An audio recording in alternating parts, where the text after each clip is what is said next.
This story starts about 1.52 years ago.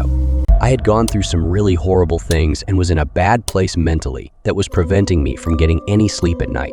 I began taking Benadryl in order to sleep, as I thought this would be just a temporary bout and that I'd eventually get back into a healthier sleep cycle. However, my situation never got better, and it completely drained me. I began taking larger doses that eventually would have little to no effect on me, thus causing me to take more to try and fix it. A very bad idea.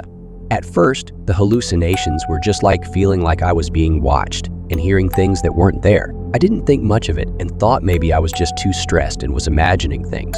However, they got much worse. Certain instances stand out more than others. I remember on one occasion, I awoke to the overwhelming feeling I was being watched. I looked at the foot of my bed and saw a shadowy figure peeking up slightly from under my mattress. I could only make out the eyes and hands in the darkness, but as quickly as I noticed it, it was gone. Another incident occurred a few days later. I had woken up randomly during the middle of the night when I heard a voice from under my bed say, "Hey, can you look down here? Please, can you look down here?" My name, I know you can hear me.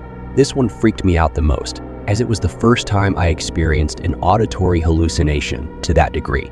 It was also a voice I didn't recognize, kind of raspy and really quiet. On several occasions, I heard someone knocking on my door that wasn't real, but I have never experienced anything like that since. One of the final incidents I had that ultimately convinced me to stop taking Benadryl was when I was awoken one night to seeing a head and eyes watching me from my closet. This had become a nightly occurrence at this point, and I had already seen the same face a few more times watching me, so I ignored it and tried to go back to sleep.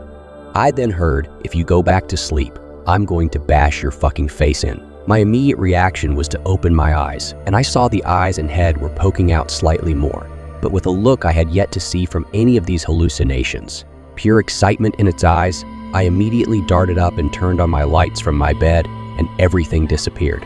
This completely caused me to stop taking Benadryl at all, and I've since avoided it and not had nearly as bad hallucinations. I told my girlfriend about it, and she said, "Are you sure you weren't seeing ghosts? Because your parents have talked about seeing shadowy figures at night and having blankets yanked off of them." Now I'm unsure if I was just having hallucinations induced by a mixture of Benadryl and stress, or if there was an entity that was feeding off my suffering.